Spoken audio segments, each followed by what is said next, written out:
you're watching Just the News. I'm Amita Balachandra. We start off with the Chandigarh story where there were massive protests that erupted over allegations that a woman student at the Chandigarh University had leaked objectionable videos of her hostel mates. And days later, now after the protest that was called off early this morning, 3 people have been sent to 7-day police remand. The 3 arrested people were produced in a Mohali court this afternoon. The advocate of an accused girl told reporters that a boy was blackmailing his client. He also added that the phones of the 3 accused people will be sent to forensic examination. Now, 2 videos, one of the accused girl and one of another girl, were found on the phones, according to this advocate. Now, the female student was arrested after the protests and charged under Indian Penal Code Section 354C and Section 66E of the Information Technology Act. According to NDTV, her friend from Shimla was also arrested on Sunday evening. Now, this is what the students have alleged. The protesting students have alleged that several videos were found on this particular phone, but Mohali Senior Superintendent of Police Vivek Sheel Soni has said on Sunday that the woman had shared only her own videos with a friend and that the authorities did not find clips of other students on her phone. Now, on Sunday evening, there were massive protests by students where they accused the university authorities of suppressing facts related to the alleged videos. In fact, they also demanded that the statements of those students whose videos were allegedly leaked be recorded before the student council. Also, in a bid to end the stalemate with the university's management, the students also put forth their demands, including changing of hostel wardens and safety concerns as well. Now, post this, a 3-member all-women special investigation team has been constituted to investigate this particular case. Punjab DGP Gaurav Yadav has said, and I quote, "The SIT will probe the case under the supervision of senior IPS officer Gurpreet Kaur Dio. The SIT will go to the bottom of the conspiracy," end quote. In the meantime, the university has been shut for students till the 24th of September.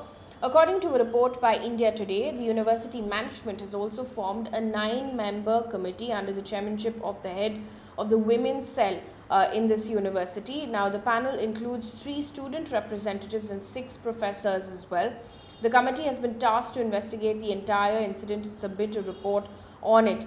Earlier, the university administration also said that a claim that 60 objectionable videos were found is false and baseless, and this is something that the police also has said, and that the allegation is not true.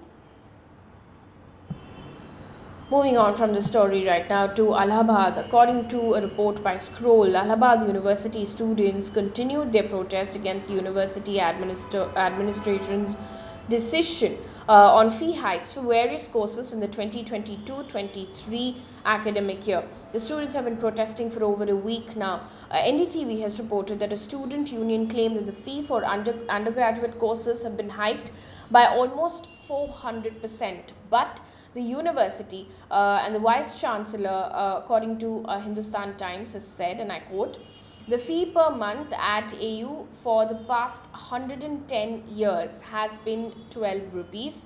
In order to pay running costs of electricity bills and other maintenance, the fee was due to be enhanced for the past number of years. The private institutions are now the major players and they charge exorbitant fees. If the little fee that is enhanced by us creates so much ruckus amongst stakeholders, they should realize that these institutions providing education at such low fee shall perish in due course," end quote. Now, according to TOI, a member of National Students Union of India, Adarsh Bhaduria, tried to immolate himself in today's protest, and students have said that they will continue protesting until their demands are met. Earlier, Congress leader Priyanka Gandhi and Samajwadi Party leader Akhilesh Yadav extended their support to the students as well. The protesters, of course, have said that they will continue to protest until their demands are met. Trigger warning for people who are watching right now. The next couple of stories are extremely disturbing.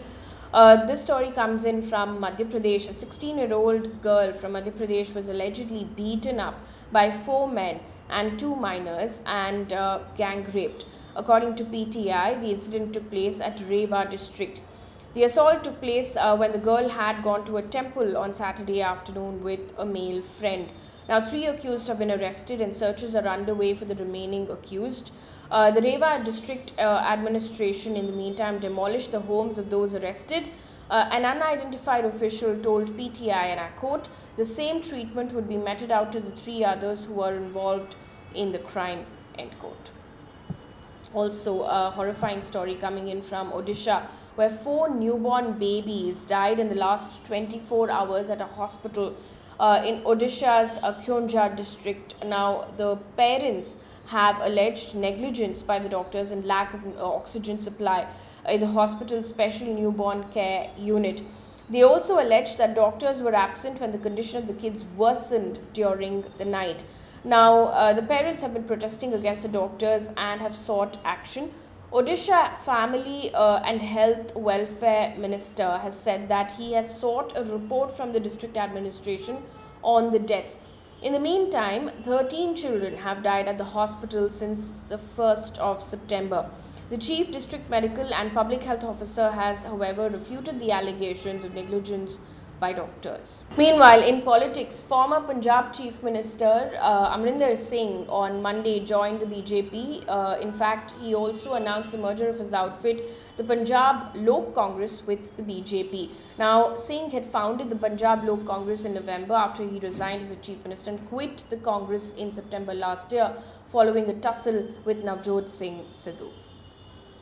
Also in the news, a Mumbai court has extended Shiv Sena MP Sanjay Raut's judicial custody by 14 days in the Patra Chawal land scam case. Now, he was arrested on the 31st of July by the ED in the alleged 1034 crore rupee land scam case.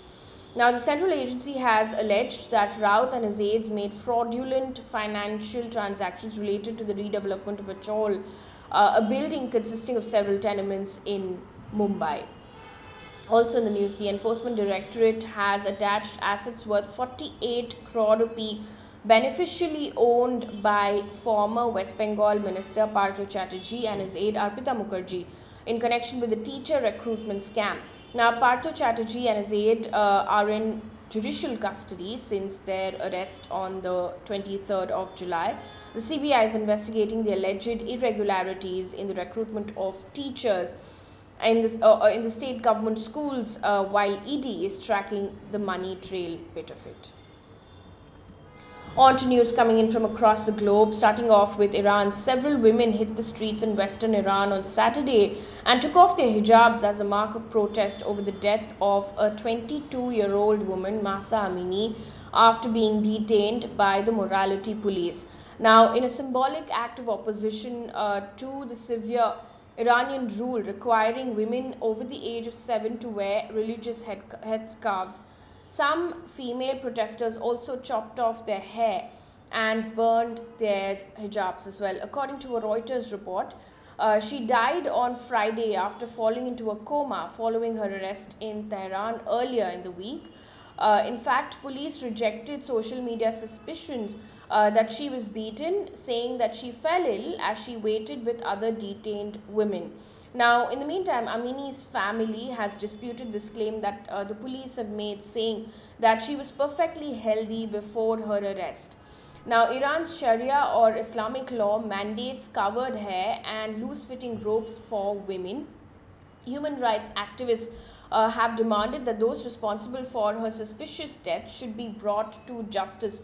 In fact, Iran's president had signed a decree in August to enforce a new list of restrictions on how women can dress. In fact, the latest update is that after the demonstrations, the authorities have started an inquiry to ascertain how this 22-year-old woman died. On Saturday, a medical examiner has told Reuters that the results of forensic tests may take 3 weeks. In the meantime, Amnesty International has said that all agents, and I quote, and officials responsible for her death must face justice, end quote. Also in the news, in an interview with a CBS's 60 Minutes, US President Joe Biden has said that the US would defend Taiwan if China attacks. Now, Biden said, and I quote, "Yes, if in fact there was an unprecedented attack." End quote. Now, according to CBS News, a White House official soon after the interview said US policy on Taiwan has not changed.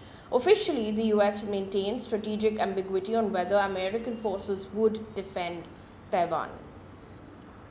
Moving on now, Britain's longest serving monarch, Queen Elizabeth II, was on Monday given a state funeral at the Westminster Abbey in London. The coffin will be transported to Windsor Castle for service at St. George's Chapel, followed by a private burial as well.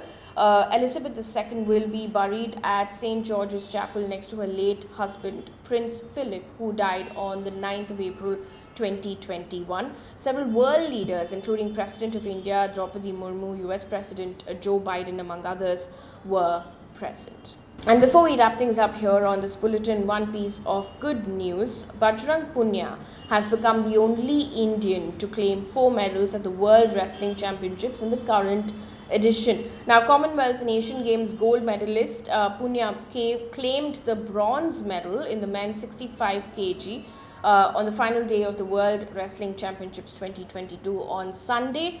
In the meantime, Vinesh Phogat won her second World Championship bronze medal in the women's 53 kg category. That brings us to the end of this bulletin. Thank you so much for watching.